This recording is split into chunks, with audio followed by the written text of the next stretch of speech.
I'm Frank Marzullo reporting live this morning from Bowling Green, Kentucky. We are in the Creekwood Avenue neighborhood subdivision. There are 12 confirmed fatalities here in Bowling Green, and when you look at the devastation that we have here this morning, it is hard to believe that that number is not going to go up. I want to show you right here. You can see the markings on these buildings of how many people were inside or rescued. Look at how telling this is. Come over to the television screen.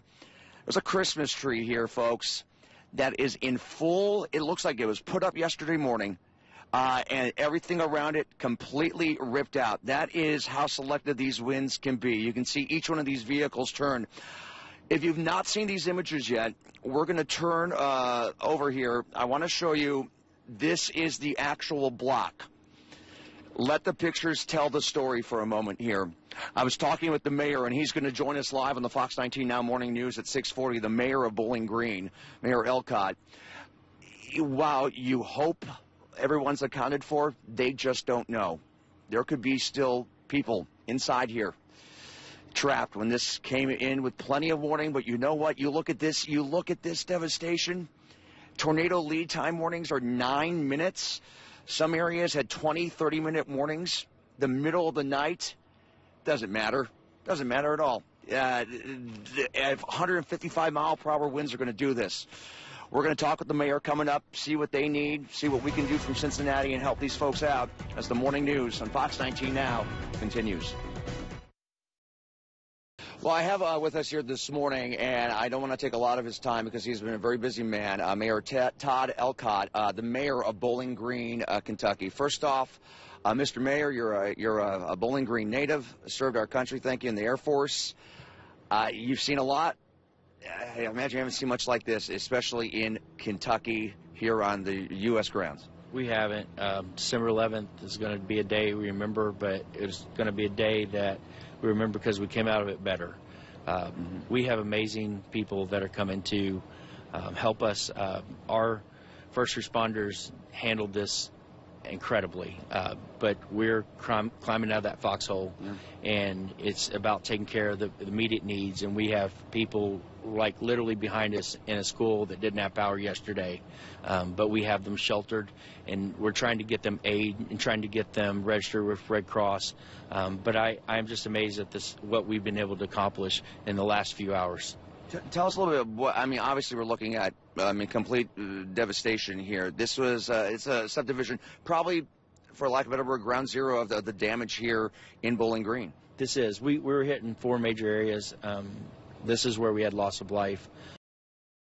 From FOX19 Now, this is a breaking news alert. This will ultimately be the longest tornado in certainly U.S. history, from the point where it touched down to when it finally picked back up.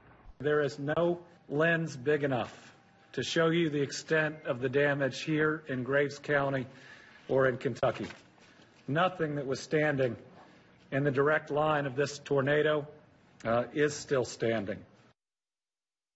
Man. All right, you just heard from Kentucky Governor Andy Beshear right there describing some of those horrific scenes in western Kentucky after that deadly tornado outbreak early Saturday morning. Good morning. I'm Stefano DiPietro-Antonio. And I'm Lauren Miner. That tornado outbreak caused significant damage in the region, leaving dozens of people dead across Kentucky.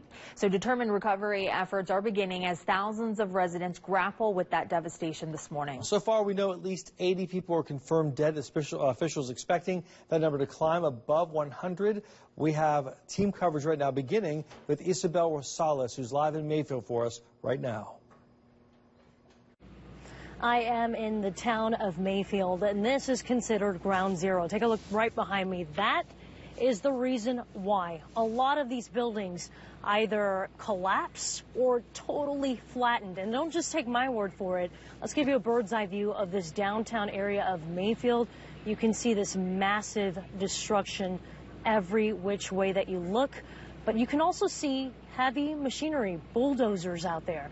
And that right there is the mark of progress.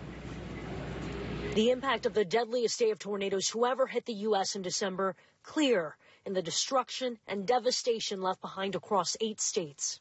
And it came, and it just, in a matter of 2 minutes, it just blew everything up. Thousands upon thousands of structures demolished. The house is gone. There's nothing left. Communities laid to waste.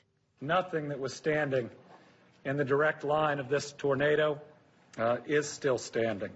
The death toll expected to rise, search and rescue efforts turning into missions of recovery as the likelihood of finding survivors dwindles. Every day that goes by, we lose a little bit of that hope. Those that made it out alive sharing harrowing tales. This door here is what kept us alive. It felt like there were 10 grown men on the other side of this door trying to pull it off the hinges. President Joe Biden declaring a major disaster in Kentucky Sunday, releasing federal funds to aid in recovery efforts. We will be here tomorrow in the days, weeks, and months ahead until the recovery is complete. Facing an uncertain road ahead, residents now left to pick up the pieces. There's so many families hurting here. It's just hard to wrap your head around how serious the situation is here. Back out here live, you are looking at the bird's eye view of downtown Mayfield. You can see those bulldozers. That is the beginning of progress with the cleanup efforts. 2 miles away from here is that hard-hit candle factory. We can't get close to it. We're not allowed to. That is the reason why we're not there right now. But we're beginning to hear just gut-wrenching stories. The Department of Homeland Security, the secretary there, Alejandro Mayorkas, said he saw a backpack there when touring, a phone on it, 27 missed messages from loved ones. In Mayfield, Kentucky, I'm Isabel Rosales. Awful. Isabel, thanks. You know, Frank, one thing, Frank Rosullo is live for us in Bowling Green, not too far, about 45 miles away there from Mayfield. And Frank, that's the thing we're seeing on the ground with these tornadoes are so surgical in nature, where you see one house standing, but then 10 more right next to it, completely obliterated. Let me show you that right now there, Stefano. Take a look right here. We'll show you these homes right across the street. Some shingle damage there this morning. But then you come back across the street and you have, I can't even tell you how many properties here, at least a dozen, if not more, completely taken off the foundation. We walk through here. This back here was a refrigerator unit that got completely thrown from somewhere. It could be from this house. It could be from the house back here. You look here, you've got a bedroom set right there. And then as you come back over, it is just heart-wrenching. You have cell phones right here on the ground, hangers. Back over here, the gentleman, I was talking with some colleagues from CNN, fellow journalists earlier today that talked to the gentleman who lived in this home. He said right behind here he rescued an 8-year-old child in the home before. You can see here some of that child apparatus, some of the toys, a little tent. Look at these cars here. These cars, these are homes. These cars were thrown and tossed. It looks like something from my memory just goes right to like 9/11 after the smoke cleared and you had debris and cars. I mean, look at the home right here. Look at the couch. Oh, right back in here, Dale, if we can a little bit. You can see here the couch. There's the kitchen, dishwasher. But then here's what's fascinating to me. And what you study this all your life. I don't know if you can see inside the dishwasher. There's actually silverware and knives still in the dishwasher, as if you're going to shut it and put it on the normal cycle and run a load. That is how selective these storms can be. And we showed you earlier this morning in and around areas of this Creekwood Avenue neighborhood, a Christmas tree with the ornaments standing on. We also have, I don't want to show them, I don't know if they might be on camera. There's some residents returning to their homes here with police escorts gathering some things.